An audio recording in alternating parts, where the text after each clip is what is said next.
All right, gang, what is up? Welcome back to the channel. So we just got back from camping. I'm still kind of getting over my little cold, but before I take this camper back into storage, I got quite a few things I got to get done to it today, and I kind of wanted to just bring you folks along for the ride because I got a couple of cool things that I want to be adding to the camper. Again, like I said, every time we take this thing out, we get ideas of things to put back into the camper. So today, a couple of just nitpicky things I got to do, but I brought my crown stapler and my air compressor. I got a couple of pieces of trim in there that are coming loose, so I'm going to tack those in. My wife got me some tire monitoring tire minder kits for the trailer that I'm going to be installing, and according to this is a 10-minute DIY installation, so fingers crossed on that. And the other main thing that I want to test out today is I got a couple of pigtails. I got a couple of 50 amp pigtails, one to a 30 amp and one to a 110 120 volt standard outlet. So what I want to try to do, I brought my BLUETTI power station here today, and I want to see if I can run this camper, of course without the AC unit, off of these pigtails and either a 30 amp RV cord or just a standard, you know, like a 12 or 14 gauge extension cord, just enough to get maybe even try the furnace, the microwave, the slides, of course. But I want to see if this is capable of, if this setup is capable of possibly doing a little bit of boondocking with one of my BLUETTI power stations. So we're gonna give this a shot. And I got a sound bar we're gonna put in and a whole bunch of good stuff. But the main thing is, guys, I've got to try to winterize this camper. Now, of course, I've drained everything already. The hot water tank is drained out, but I know there's still some water left in it. So I'm gonna try and see if I can use this tiny little air compressor just to kind of push out any last bit of water. I'm not gonna do the whole pumping antifreeze thing in because we're taking this camper out again in 3 weeks. But next weekend, it's supposed to get down to 21 degrees here in North Texas. And that is enough to burst pipes if there's enough water left in them. So I'm gonna try to get as much water out as I can, but let's just get this thing started. And first things first, I wanna see if I can get this camper up and running off of my power station and one of these pigtails. So I think first thing I'm gonna try is the 50 amp to the 30 amp, because I do have a 30 amp cord and I've got a 30 amp RV outlet on my power station. So we're gonna try this pigtail first and hope that it works. Well, it fits in. That's always a good start. And here I just have a little simple 10-foot 30 amp RV extension cord that I keep in here just in the event like the 50 amp power pedestal is not working or whatever the case is. But hopefully this will work off of this pigtail and to my BLUETTI.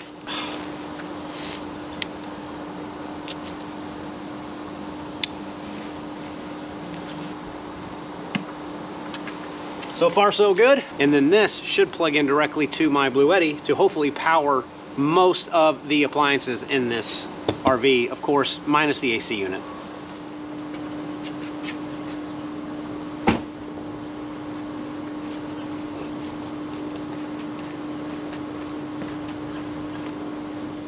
All right, so I've never tried this with this power station in this camper, but hopefully it'll work. So this AC200L does come with an RV receptacle, 30 amp only, of course, but hopefully this thing's gonna work. Now, one thing I don't know is I've got a 30 amp surge protector, and maybe some of you wiser folks watching this can tell me if I should be using the surge protector into this BLUETTI and then in this into the surge protector. But I mean, this has all kinds of BMS features built into it.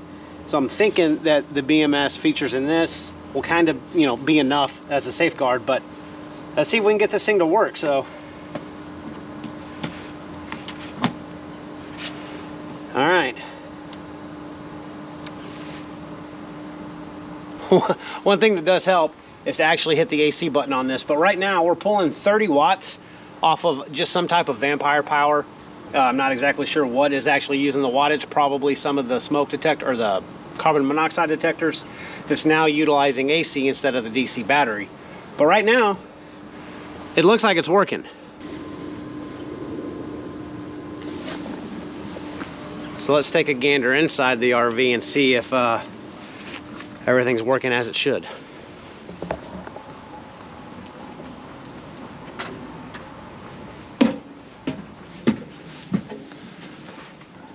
Lights. Let's get this awning out.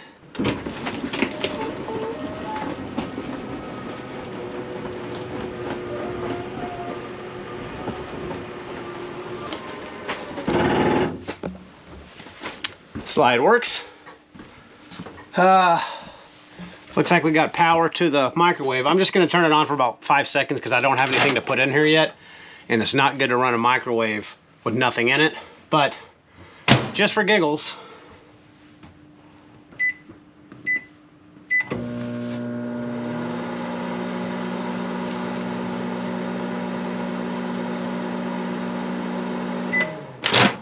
Sweet. So yeah, it only ran it for 8 seconds. I think I might try to go inside and get something to stick in here to make sure it runs it for longer. But yeah, awesome. So guys, first things first, I got to get back to the water heater to get the bypass valves turned the right way so I'm not pumping in air into the hot water tank. And that water heater is way back under there. So I got to pull all the stuff out.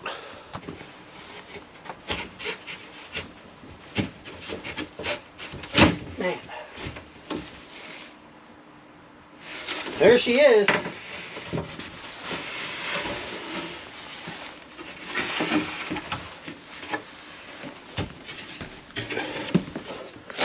All right, so pretty simple setup. Here's my water heater underneath the bed. This only looks like a 2 valve, so I got a valve up top and a valve on the bottom that's really hard to see, but I basically need to cut off the flow of the cold water that's coming in up to this tube, down and into my tank, and then the water in the tank comes out of this valve and back down into my hot water line. So I've just got to make sure that this whole thing is bypassed because I don't want to fill up this with air to blow out all the valves. So I'm going to get these valves switched around to make sure that nothing's going to go into this to waste all my air. Now I might have to run home to get my bigger air compressor, but this thing is worth its weight in gold. I bought this a couple months ago. It's just a little 3-pound 20 or 60 volt air compressor, and it's so light you can take it anywhere, and I'm going to use it inside the camper with my crown stapler so I don't have to lug around a huge air compressor. But I just got a little 10-foot air compressor hose, and this is the fitting that I picked up. So this is going to screw directly into the city water connection with a quick connect on the end, and to release the air pressure it's got like a gate valve type thing. So I'm going to set the air pressure to around 30 psi. I think that should be good to hopefully push out some of this water. Okay, so with the 60 volt DeWalt battery, this will air up the tank to 150 psi. So I'm just going to connect this and run around 10 or 15 seconds of air in it. Hopefully I can get that much off of this little tank, but I'm going to set the regulator to around 30 psi. And I'm going to run this and then go check inside the sink to see if any water got pushed out. All of the other faucets are, of course, closed except for that kitchen sink. So let's give it a shot.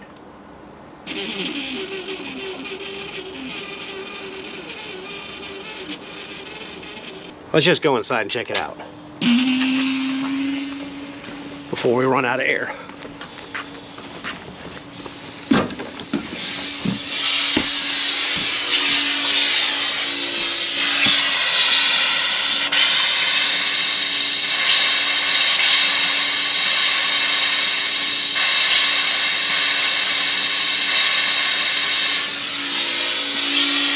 That's way more water than I thought would be coming out of that.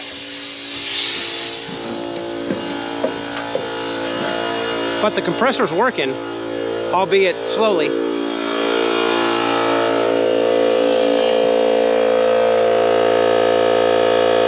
So I'm just gonna kind of do the same routine for the kitchen sink on the hot water side and the cold water side. I'm gonna close off that. Once I'm done, I'm gonna go to the bathroom, do the same thing, hot and cold water, and then the shower. And then I think that's it. I'm probably missing something, but so this should get me through at least next weekend when it's gonna get pretty cold. And then when I really do put this thing up for a few months, I'll pump antifreeze through the lines.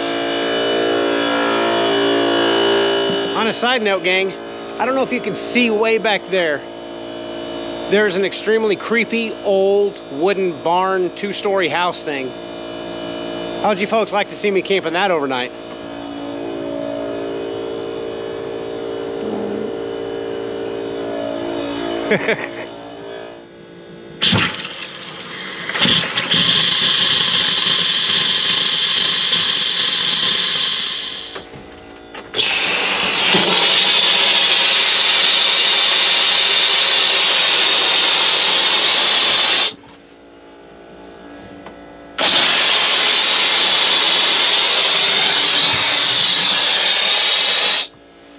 I'm still surprised how much water I was able to push out of those lines, because I let this thing drain for almost a day and a half when I had it parked here. But I guess there's just a lot of low bends that obviously it's not going to drain, so I'm glad I did this. And I knew I was forgetting something because I'm not used to having this, but I need to drain out this outdoor faucet too.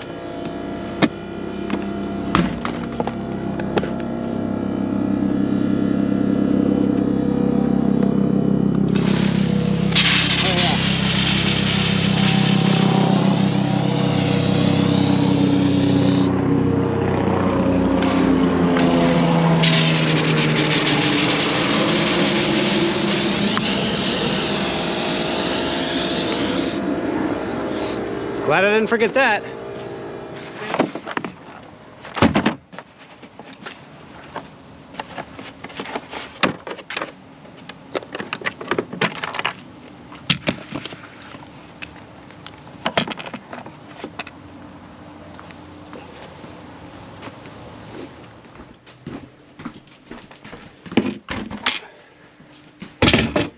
So a couple of things that we noticed on the last couple of trips is some of these little trim pieces have gotten kind of loose, like that. And we've got some in here in the master bedroom, like this right here. So none of it's a really big deal, but I'm going to use this narrow crown stapler just to kind of tack things up a little bit tighter, and then go around the rest of the camper to make sure that all of the trim is in place. All right, this is where this little portable air compressor comes in so handy, is in tight places like this where I don't have to have the compressor outside and run a hose. It's just so much more convenient. So I'm going to set this to around 40. Normally I drive narrow crown staples around 80 to 90 psi, but this stuff's so thin.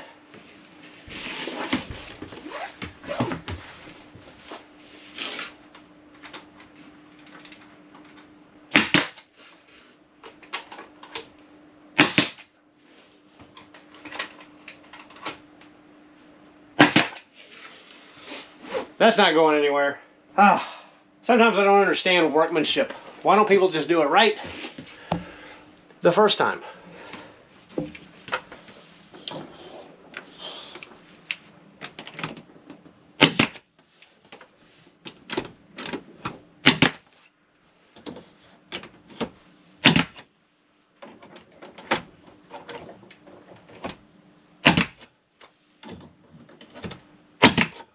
There we go. That's not going anywhere. Let's check over here.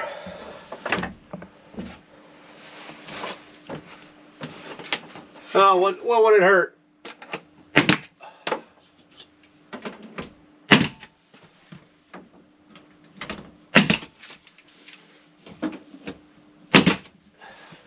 Good to go. All right, next up on the list is this tire minder set. Now this was a gift. We bought this. But the cool thing about this is I think it's going to be able to be displayed on my screen in the truck via the, whatever Ford calls it, CarPlay. So we're going to get these installed, see if it truly is a 10-minute DIY job.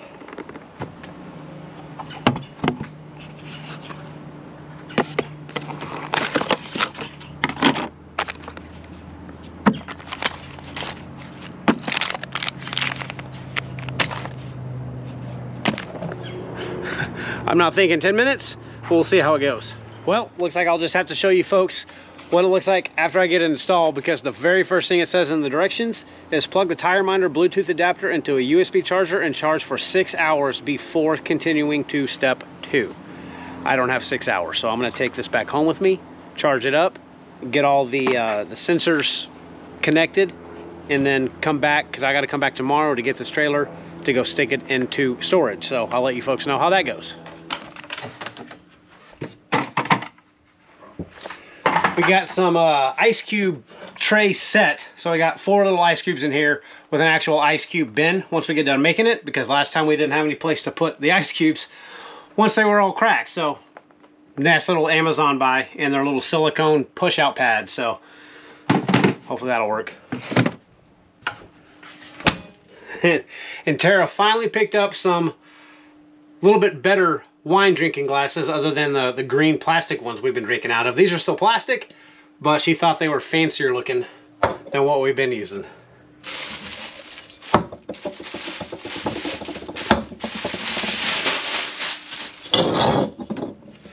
What else? Got some more curtain rods for the closet. Definitely a must.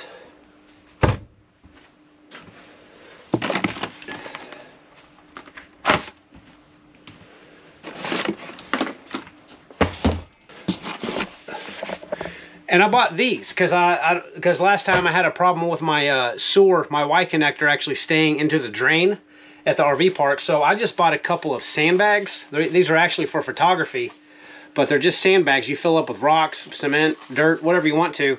And then they kind of saddle over the sewer connection to hold it down. And these things can, you know, weigh up to 20, 30 pounds depending on how much you put in it. So I think this will work. Once I get them filled up, I'll just throw it over the Y connector going into the sewer connection, and it should hold that down so when I'm dumping, it doesn't want to spray everywhere. We're always needing notepads because we forget things all the time, so we needed something to write quickly. Have a little magnet on the back. Perfect. All right, gang, well, that's going to kind of cut it for the few little mods I'm going to do on the trailer today. I said I had a sound bar, but I'm going to wait until the boss gets back because I don't know exactly where to mount it, or if we just want to keep it in the cabinet and pull it out and use it, you know, when we get to camp. So I'm going to hold off on that. Someone did, and I apologize, I can't remember, wanted to know where I got that little footrest ottoman, which has been awesome for putting in front of the couch. I'll leave a link for that in the video description. I just got it off of Amazon. But it's been great. We keep all of our towels and our blankets in it, and it just kind of, it's free storage. But before I leave, I want to geek out one more time. I got a little cup of water here, and I'm going to put it in the microwave for a couple of minutes, and we're going to run outside to see how many watts this microwave is pulling off that battery station, because I don't know, I just think it's cool that that little battery station could potentially power this entire RV, of course without the AC unit, but we're going to give this a shot. So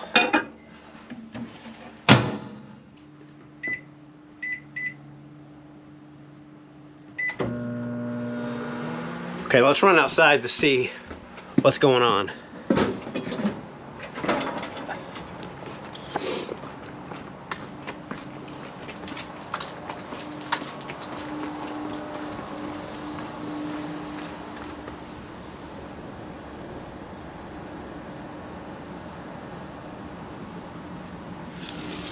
$1,625 watts.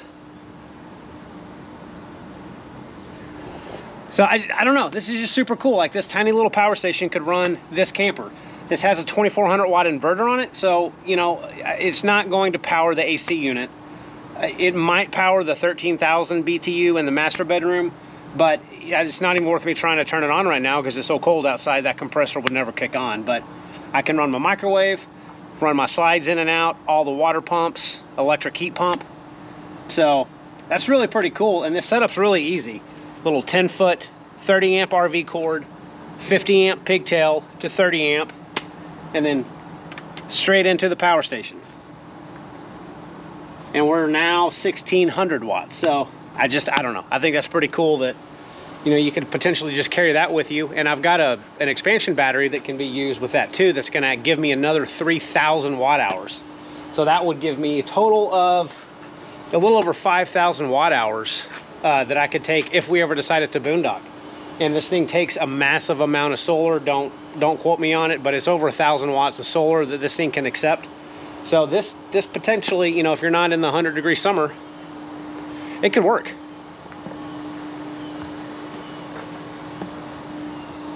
But I'm probably gonna wrap it up here, folks. That's kind of it. I gotta take this rig back to our storage unit, unfortunately. We will be taking it back out again in almost 3 weeks with the kids, but it's gonna get real cold, and I just needed to get that water out of the lines and get some of this stuff done. Yeah, that's hot.